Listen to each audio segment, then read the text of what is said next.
Hi, Ivan here from WestRock Racing Machines, Slotcar products. Just want to have a little quick walk through our brushless ESC, which might come to you in a packet like this, and just talk about making some of the connections and avoiding some of the issues that people do find. Get some reliability, avoid some mistakes. Just first out of the little bag there, the ESC. Our ESC is single-sided. The components are on the one face. The underside is nice and flat, which I think makes it nice and simple to mount with double-sided tape or whatever you want to use without any of the components getting in the way. So it's nice and low profile, and that's what comes out of the bag. You can see here there's the three motor connections there, the two connections for your lead wire. The plus and the minus are marked, so that's something to be careful of. Now, one of the things I like to do is to avoid the possibility of tearing anything up here if you have to remove it, is instead of just mounting a soft double-sided tape directly to the board, is I like to get something like this tape here, which I believe is some kind of high temperature mylar tape. It's quite thin, pretty tough, and what I do with that is I just hold the tape over backwards. I'll show you in a minute, get in the shot, like that, and I mount the board. This happens to be about the same width as my board. Mount it on there like that. Cut myself a piece off.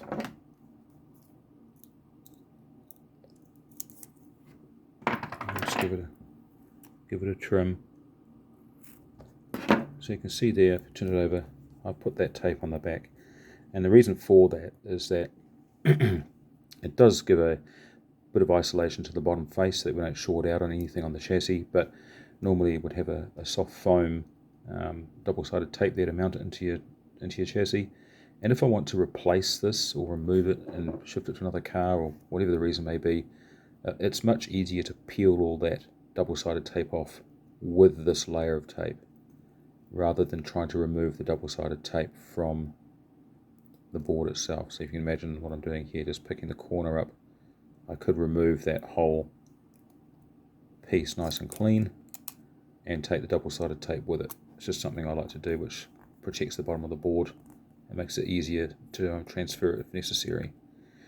Look, the solder pads on these things are pretty small, and you know, they're very close to other components.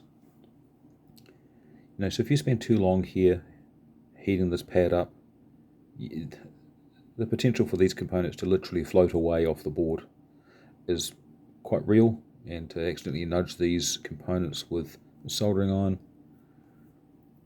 is also a possibility. Some of these components are very close to the solder pads. So what I do is I like to just drop a bead of solder directly onto these pads before I start trying to attach a motor or lead wires. So I'm just going to show you what that looks like right now. With my iron, tips clean, a little bit on there. Now let's go about this very quickly. Iron's on, job's heating up, drop a bit of solder on it. Okay, you can see there it's sitting on top. I haven't spent a long time to let it soak down and drop through that hole. It's just rested on top there. So you want to be quick.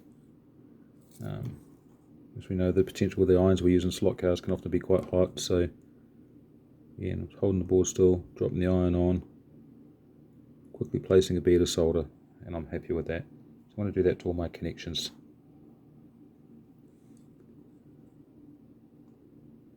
Quick as I can. 1, 2, 3. Just having a closer look. So I can still see there's clear space between the components and the solder pads. We don't want to have such a large amount of solder there that it creeps across and touches things. I mean, I've left these ones quite generous because I'm going to drop, well, I would drop lead wires on there. So I'm just going to put that aside. Just going to grab myself a motor. One of KC's 4500s. There we go. Again, this is not mounted in the car, obviously. I'm just demonstrating the soldering up of the terminals. So these motors from KC come with pretty generous length of lead wire on there. These lead wires are actually, if you look closer, they're pre-tinned, so they're about ready just to drop straight onto the board. So just out of habit, even when it's mounted in the car, I would generally take the middle wire and mount it to the center terminal. And a lot of you will know this already, but once you've got this all assembled, if you have a problem with the motor being running the wrong direction, you can swap any two of these wires and it will change the direction. So again, if we just have a closer look at that, I'm going to go in with that middle wire first.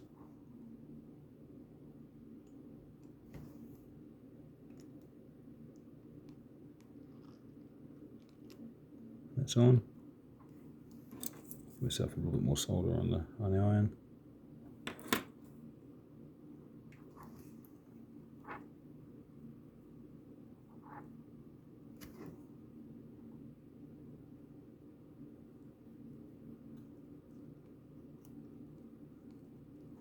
That's on.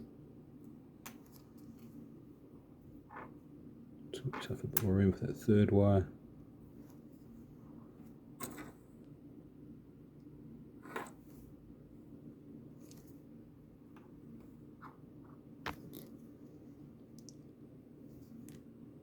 Let's get that one on as well.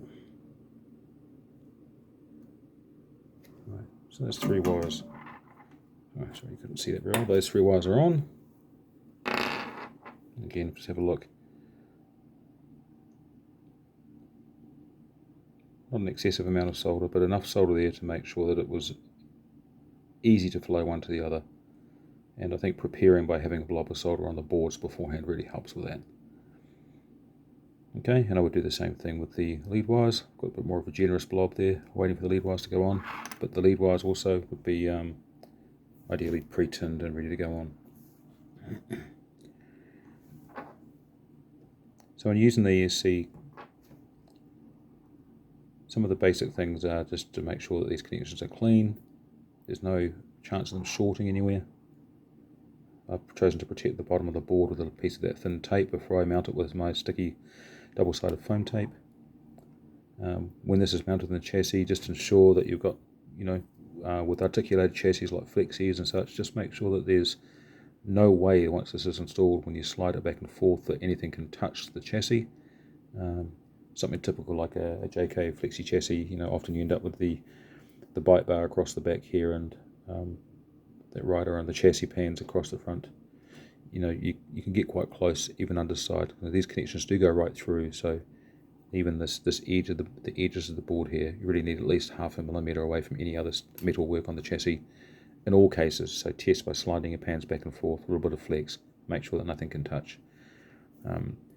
If you have your polarity correct when you try to pull the trigger on this, it will light up.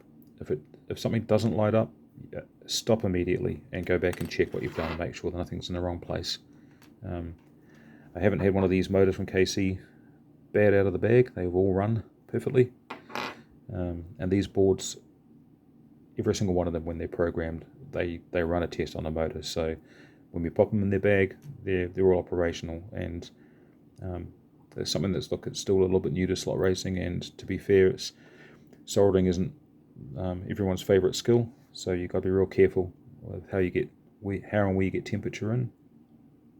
My best advice really is that if you're struggling with soldering and you want to protect your investment into these parts, is just turn around and ask someone to help or to show you what to do. It's far better than having gear failure. But yeah, really important to have free gear mesh on these. All of this stuff has been said before by several people in the Slotcar racing world.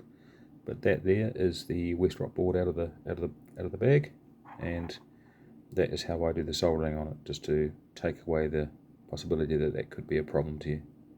Thanks for watching.